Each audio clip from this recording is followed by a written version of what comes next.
Ladies and gentlemen, you're listening to the Mackay T Podcast. Here are your hosts, Ryan Mackay and T Davis.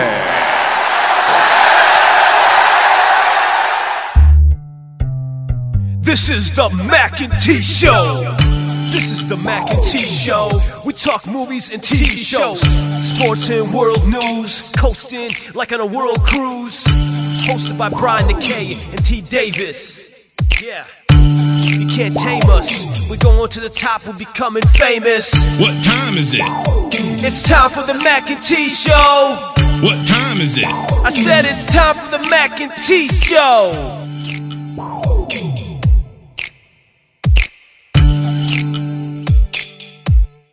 Welcome back to the Mackay T Show podcast. T, your Lakers, they decided to, for a couple of hours on Saturday night, that they were, gonna make the NBA look really, really good. And against the Rockets, the game was really, really competitive. So I heard. That's hilarious, because I was asleep myself. But it harkened back to the Malice in the Palace times. Okay, now you exaggerate. I'm going too far. Wait. We both experienced that at the same time, in the same space, in the same state. Yes, we did.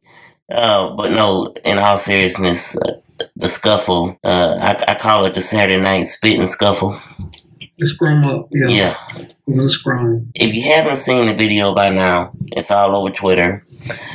It's the NBA's version of what, they slowed it down and they kind of zoomed in.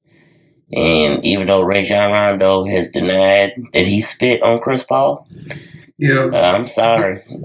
Somebody edited that video. Yeah, looked like he spit on him. There was some sort of saliva emanating from his lips and went, in the direction of Chris Paul. Here in the aftermath, because it wasn't just those two involved, it, wound up being a couple other players. Brandon Ingram has been suspended 4 games, and he basically suspended 4 games for 1, throwing a punch, and 2, just inciting it and, just escalating it beyond what it needed to be. He comes running in there, he pushes James Harden, he starts swinging all crazy. So he's suspended 4 games. Rajon Rondo is suspended 3, and according to the league's source, he said that Rondo has been suspended for instigating a physical altercation with and spitting and throwing multiple punches at Paul. And Chris Paul was suspended his 2 games for poking at and making contact with the face of Rondo and throwing multiple punches. Apparently, and it goes on to say Rondo received 1 more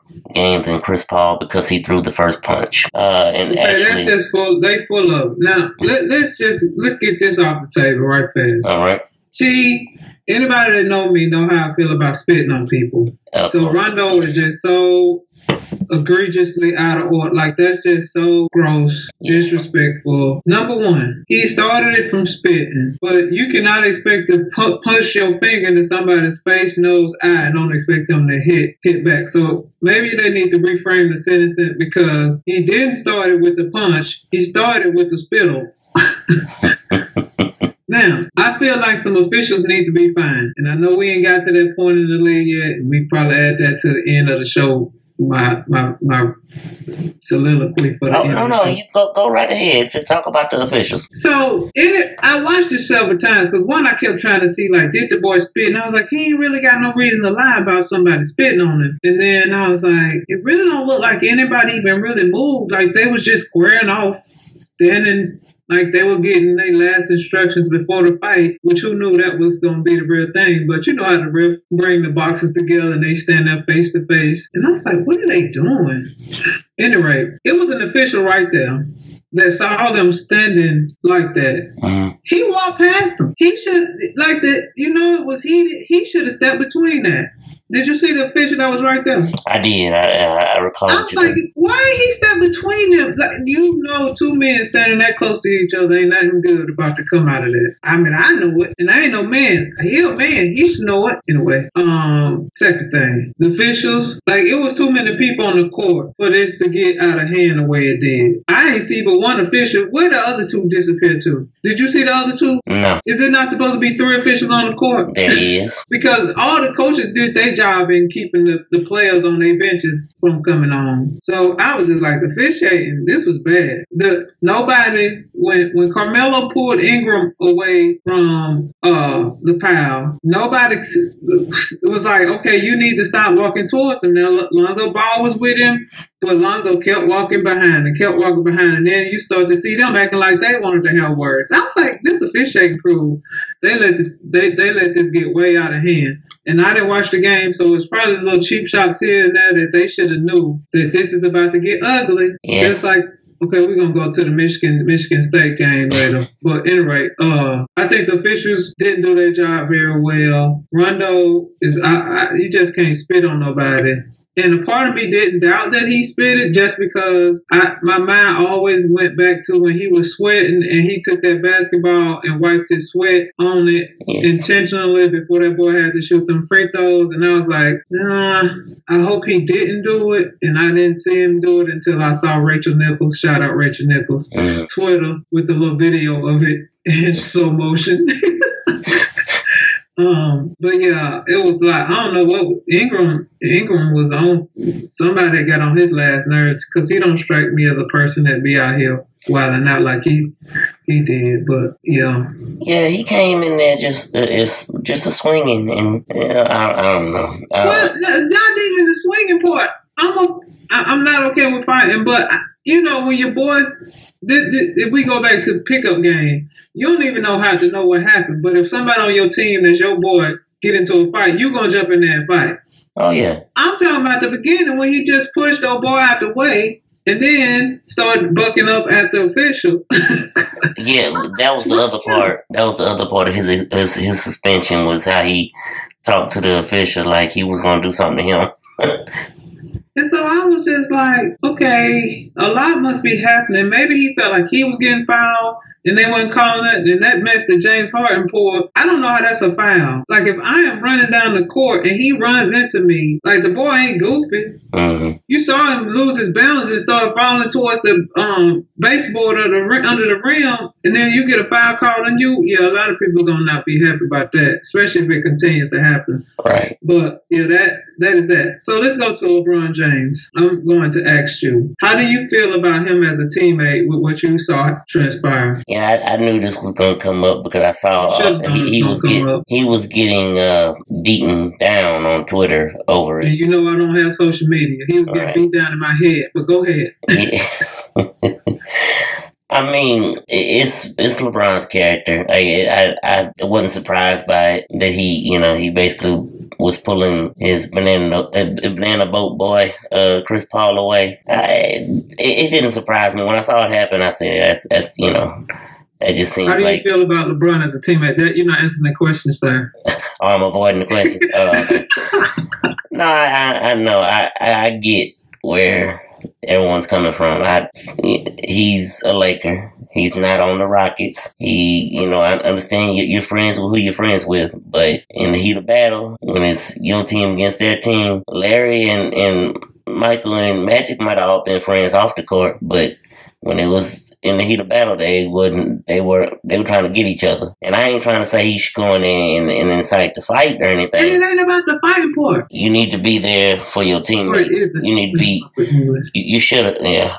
He should have pulled Rondo out of that, and he should have been calming him down. No, that was his responsibility. I'm fine with you grabbing the first person you grab, because in the fight, like I've seen people fighting and you just try to get it apart. Right. This is my problem. He walks his boy under the basket, then walks him all the way to half court with his arm on him. And I'm like, okay, you got him out of the fight. You don't need to be the peacemaker now, because you just looking bad right now in my eyes. Then I'm feeling like you should have been, after Lance Stevenson went over to Ingram, you should have been over there like trying to see what was going on with him and like, hey, come down, young fella. We got a long season. We need you to, keep your head. We need you for the rest of this game. Not over here coddling your friend. And Go ahead. No, I was just going to reiterate what you were saying. I agree. You know, the initial pulling Chris Paul away from the fray, the ruckus, whatever you want to call it. You was going to call it a ruckus. I was going to combine them.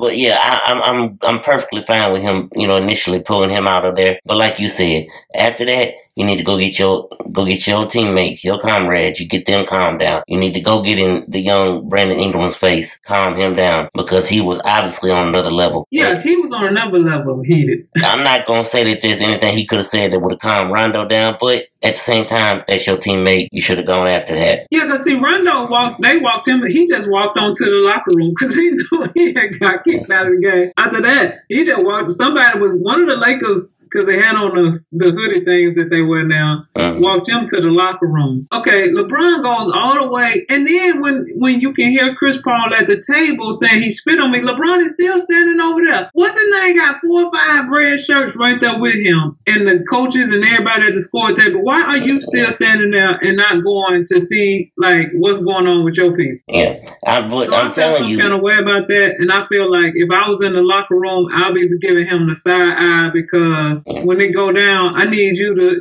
you don't need to fight. No. I just need you to be talking to your people and not worried about your friend. Yeah, because like you said, we don't see Detroit and the Lakers go at it. And Magic them get a little brotherly kiss at the beginning of the game, and then it's on. We ain't friends no more until this game over. Right. And if your friend don't understand that, then that's another problem for y'all to solve at another time. But there's no way your friend should not be like, yeah, bro, I didn't expect you to do anything.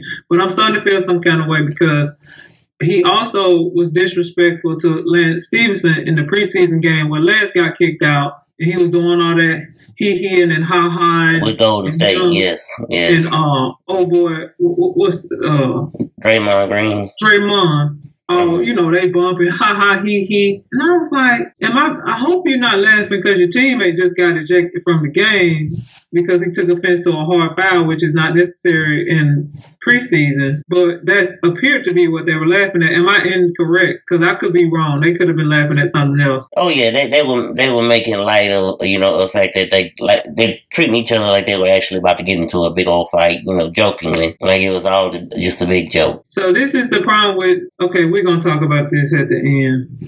Go ahead. We can get into it, because I mean, this, like I said when I started, this is LeBron. This is LeBron's character. I think this is one of the criticisms when it comes to him. There are many, and I'll be the first, because I have criticized him, and I'll be the first to admit that many criticisms he gets, he does not deserve. This is one I believe he truly does deserve. I think LeBron has a tendency to be concerned about LeBron and LeBron only. And but I think this generation, Macaroni. This is true. And I think that this is only going to get worse because they all want to be friends and don't seem to have that, we friends when this game over. I remember when I was in school, some of my teammates used to, you know, they'll go to half court and speak to the other team, you know, when you out there warming up. And I felt some kind of way, and I never said anything.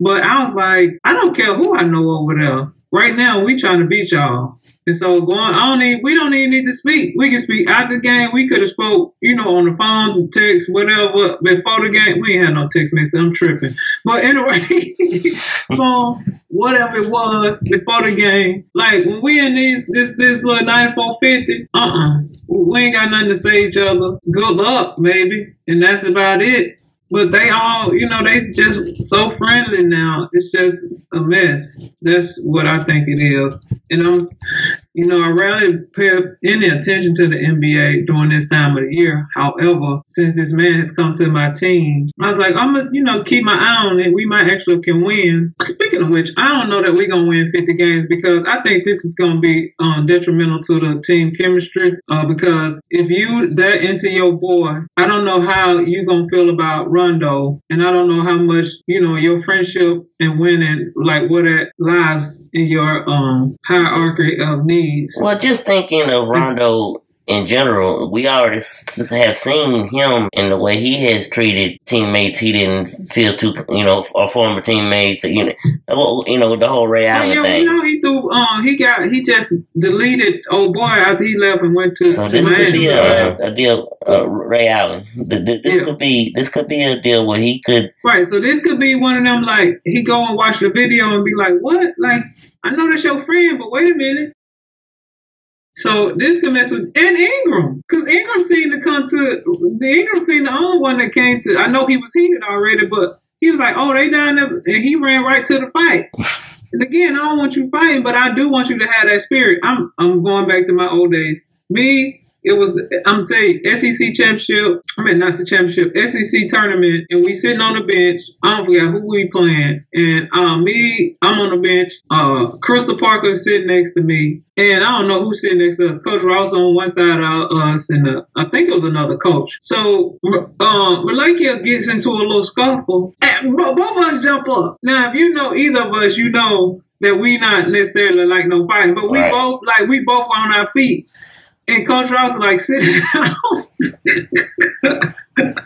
But we was ready. And nobody else, and then you look down the bench, ain't nobody else even moved like they. And I was like, I need you to be about that life. And anybody that know me know I don't hit other people's children, but I'm not just about to be watching while y'all about to be jumping on my teammates. That ain't going to be it. Well, y'all did that out of instinct. Exactly. And so these young whippersnappers, I can't. Well, speaking of the fallout from it, like you said, it could be some chemistry issues. The Lakers' first 9 games of the season are against West opponents. 6 of the 9 are against playoffs teams from the previous year. And over the next 4, Lakers will face primarily teams in a similar range in terms of preseason projections. And as I'm reading this article here, if the West ends up anything like last season, where 3 games separate. You need all the wins you can get early.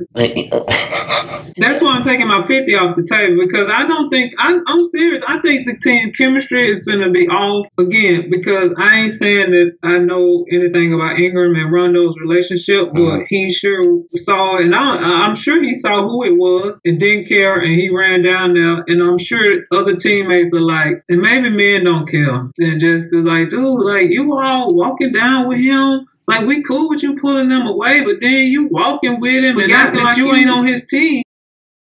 And you ain't never been on his team, so I don't even know how you could innovate. I felt some kind of way about that. I was like, you need to be checking on your boys and seeing what's wrong with Ingram. That was my main thing. Like, why are you not trying to see why is he acting like he ain't got no sense? I'm gonna make you a prediction on what could play out from this. Who is the backup to Rondo? Ball. He about to get at least 3 starts. Nah, yeah, he's fixing to get him some more playing time here. He's fixing to be some starts in place of Rondo. Who have we not heard from in a long time? I think Sleeve or whatever is gonna get some playing time. No, as it pertains to Lonzo Ball, who have we not heard? Oh Lord, I hope his daddy don't come out. Oh, it's coming. Don't you worry. Oh, it's coming. I think he would have said something by now. Oh no. He's waiting on that first start when Lonzo throws a lob to LeBron or vice versa. And that's what we're waiting on. And as soon as it happens, oh my! I think it could turn out to a good opportunity, because Lonzo gonna get some more minutes. They're gonna be forced to get them because there ain't no other point guard because Ingram will be another person that will be bringing the ball up. I think Josh Hart gonna get some more minutes, and I think Sleeve, the kid that we got from Kansas. I don't know why he ain't even been on the court. Maybe he can't guard nobody or something, because he can shoot. We need somebody that can hit a shot consistently. He ain't had his opportunity to see if he could do that in the NBA or not yet. Now, continuing on my soliloquy that we're going to start right now. Continue.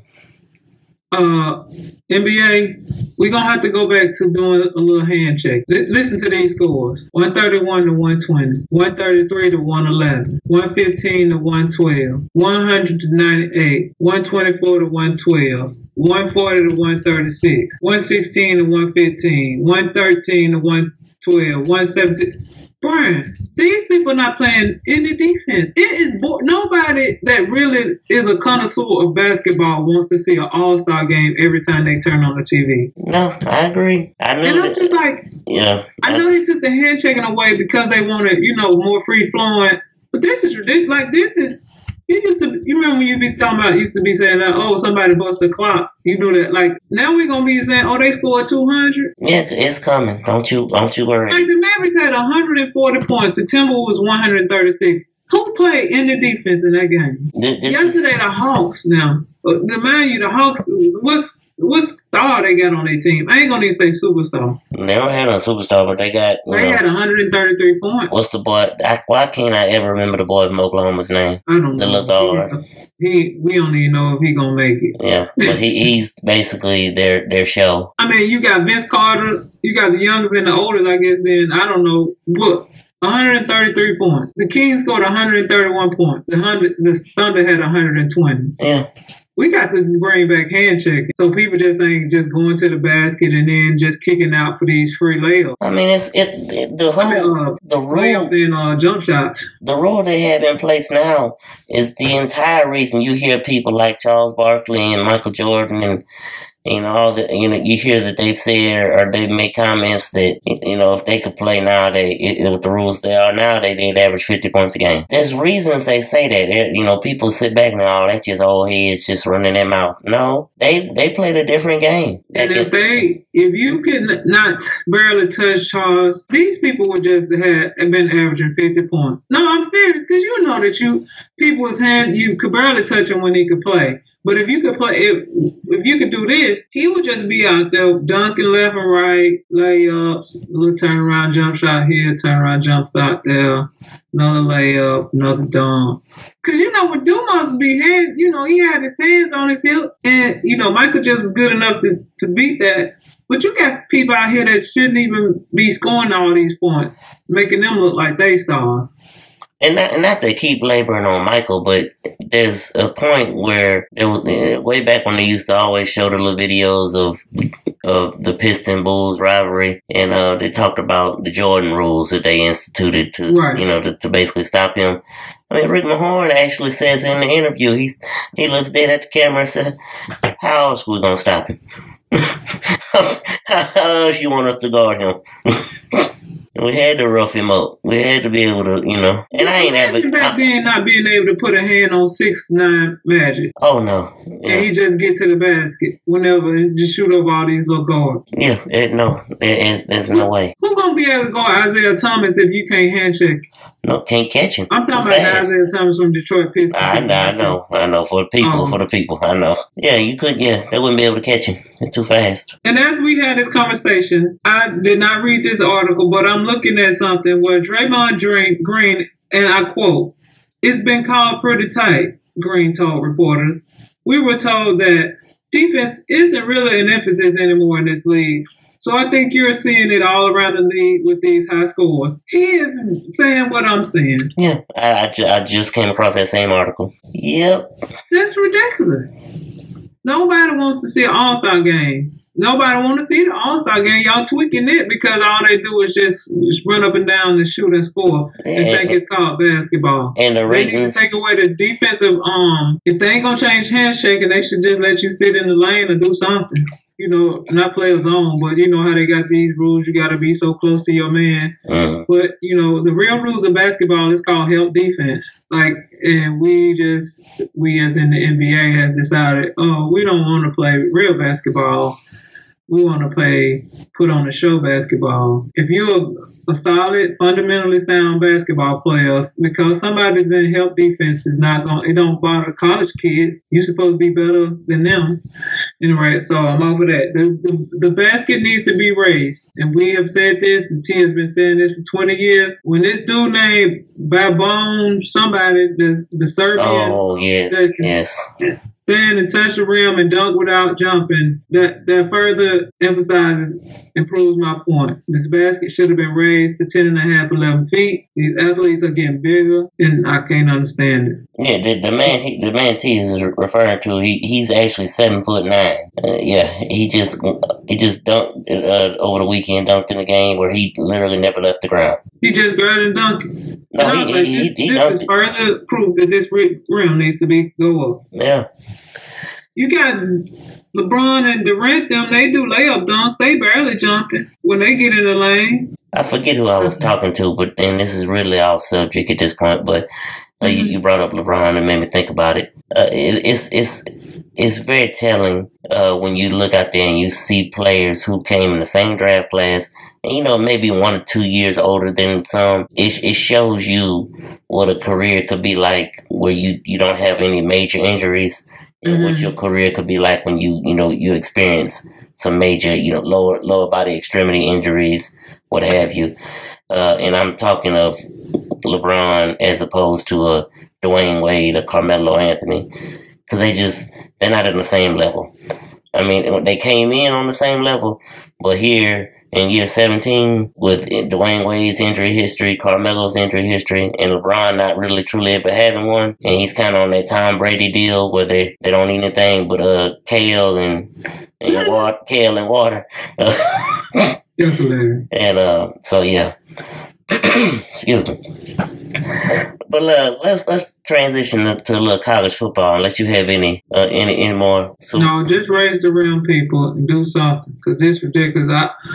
I mean, it's just about to be a generation of people that don't really know what basketball look like, because a lot of people don't like college basketball enough to see it and understand help side defense and okay. Before we get started to the real conversation of college football, I just want to get this off my chest. My Ole Miss Rebels. Did they lose? Did they lose? T. We against the top 3 defenses in the SEC. That's Alabama, LSU, and now Auburn. We have lost all 3 games. All 3 league losses. That's fine. I understand that happens. Ole Miss, big time offensive total. Ole Miss, they've gotten a total of 28 combined points in 3 games against those 3 teams. Scored only 3 touchdowns, 6 field goals, and were outscored 138-39 in those 3 games alone. I just can't. Yeah, this man about to be fired as soon as this stuff over. I really believe that a change in defense is imminent. If it hadn't been already thought about, it needs to be. Well, it should have been thought about when the Salukis or whatever that team was had all them points. And I understand that part of it is, the caliber of the player, but the offense that we have is so just prolific when it's on and clicking. If we had just a little bit of a defense, even though I know this year doesn't mean anything because, it's our last year of bowl bans, but still. That man ain't going to be there long, bro. I'm just trying to tell you. Anyway, let me move on. He don't want to want the job. Soon as the bad bowl ban up and stuff, other people want the job. And they'll just buy him out. Because I don't think they're paying him no great deal of money that they wouldn't be willing to buy him out. If Nick Fitzgerald didn't get injured and they didn't beat State last year, he wouldn't be the coach today. The guy from NC State was fixing to be named head coach, but then they won the Egg Bowl. See, so then that's that. So then let's talk about Michigan State. Okay. Now, I don't know what happened with the chain link walking down the field, and then the boy felt some kind of way. Then he started tearing up the Spartan in the middle of the field before the game. Yes, ripping it up with his cleats. Yes, with his cleats, just digging into the grass. And I was like, why ain't somebody out here getting this boy off this field? I was waiting on anyone, because he was doing it for quite a while. Yes, he looked like he was trying to spell something. It was so bad they had to come out there and spray paint over it, put the white back in there, because he had dug it down to the dirt. Then Michigan, Harbaugh, and I like Harbaugh, he finally got him a big win. But for a while, I thought they was going to let it slip out of their hands, literally, because they just kept having a fumble fest. They would fumble, they would fumble, they would fumble, the other team would fumble. And I was like, well, y'all hold on to the ball. But then the man was like, well, when it rains, you see that they doing better. And I was like, well, you know what? You might be playing in the rain. Right. You should be able to hold on to the ball better than this. It is cold in my office. I'm sorry. Go ahead. But this, and you talked about him getting this big win against a rival, Michigan State. This could be the year that he actually gets Ohio State. I think. Yeah, he definitely should, because Ohio State got beat up by Purdue. Now, I know they're going to get better. Oh, yeah. And they won't be overlooking Michigan. His defense is it. They tough. And that's a game he sorely needs. And if he run the table, if they beat Penn State, they got like Penn State, Indiana, somebody, and then Ohio State. They definitely gonna be in the conversation for being in the bowl series. Oh my gosh! If they could get in there and give everybody what they want and let them play Alabama, I don't know what would happen. But because I don't at this point, I don't foresee anyone beating Alabama unless Tua just falls apart. They one injury away, and if Tua get hurt, he's the one. He's the one. If he gets hurt, then it's a different conversation. But he's on another level. And I can't wait for him to graduate or move on to the NFL in one more year. Right, that's the good news, that he ain't gonna play all 4 years. He probably leave out the next year.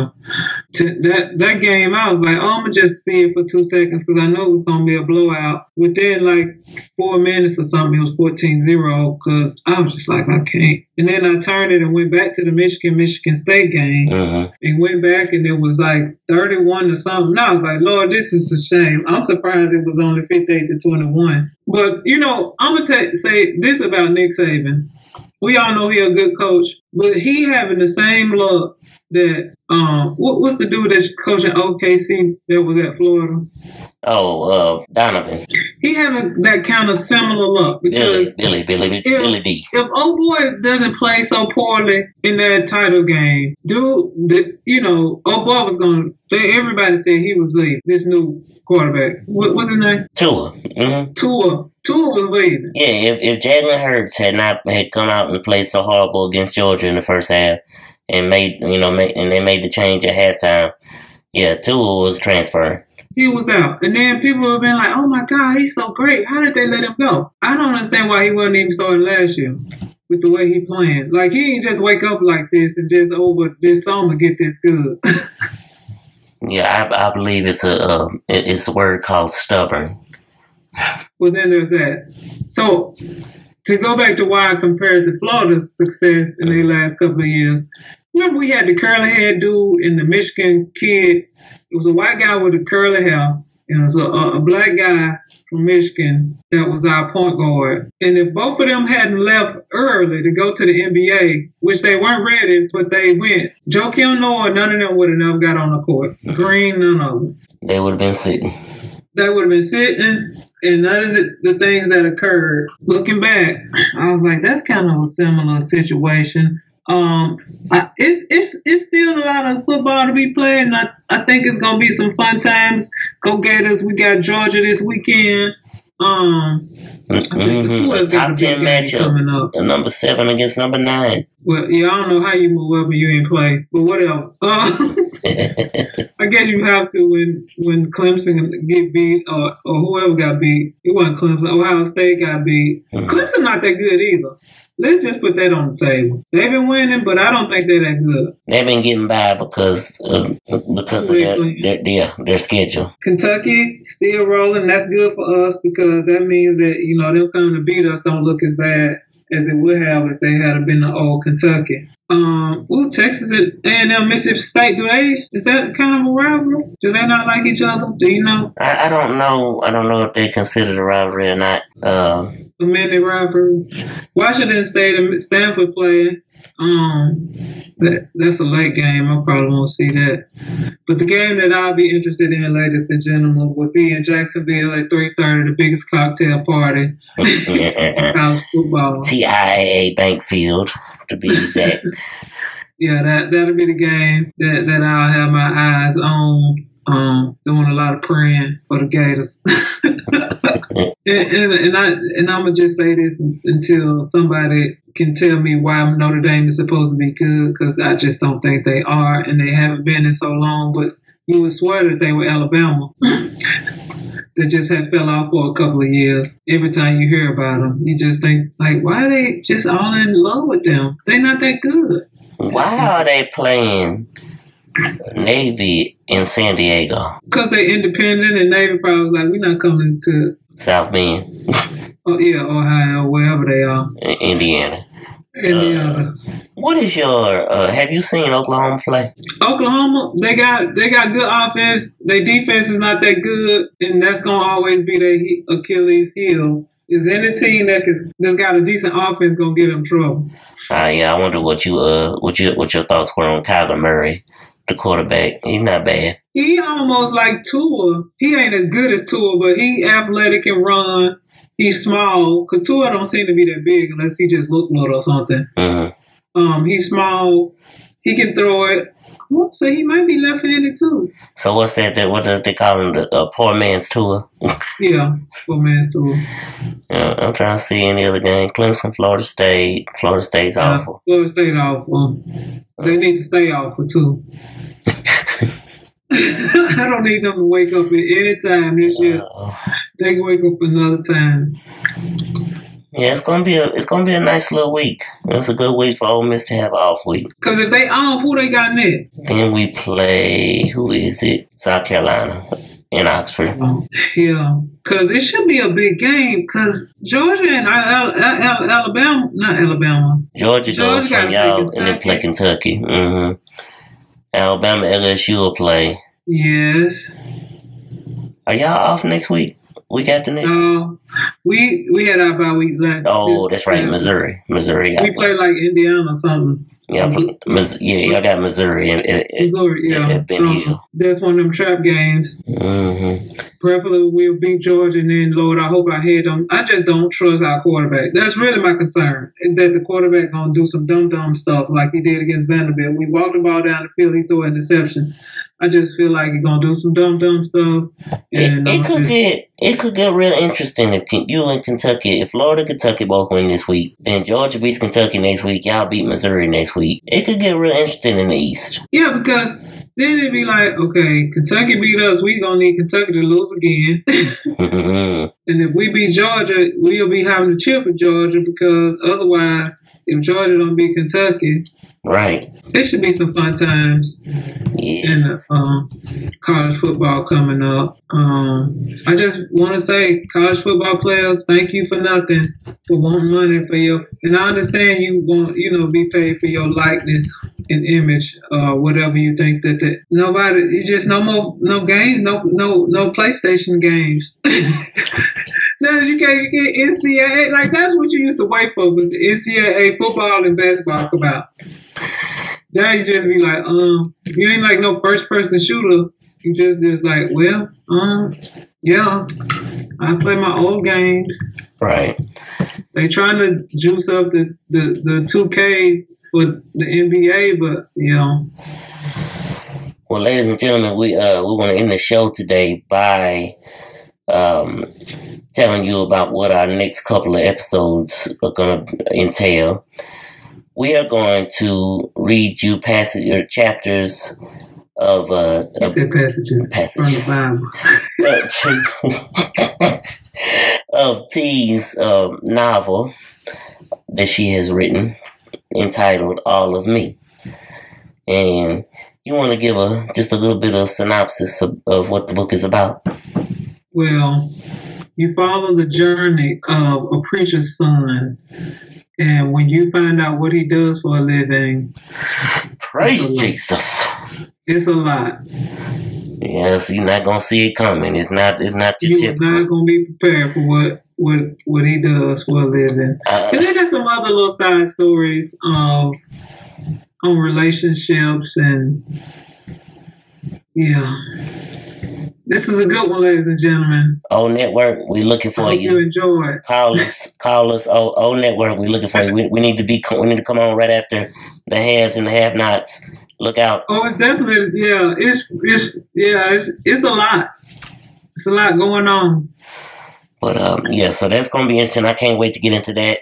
I'm gonna start reading a little bit this week, and yeah, it's definitely gonna be a good time. Something new, something fresh.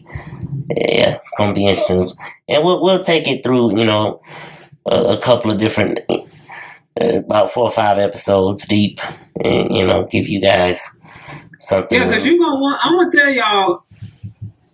You're going to want to know what happened. Oh, yeah. Oh, I can't wait. But, yeah, you're going to want to know what happened. Do you have anything else you want to get into? I don't. Not on air. Okay. All right. Well, let's go ahead and take it off air then. As always, I am one of your co-hosts, Brian Mackay, and I am with... T. God is good, Davis. Yes, indeed.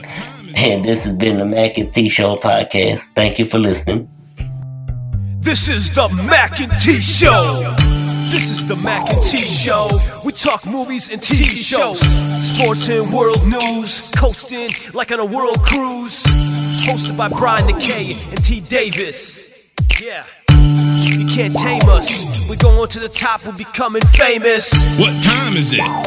It's time for the Mackay T Show. What time is it? I said it's time for the Mackay T Show.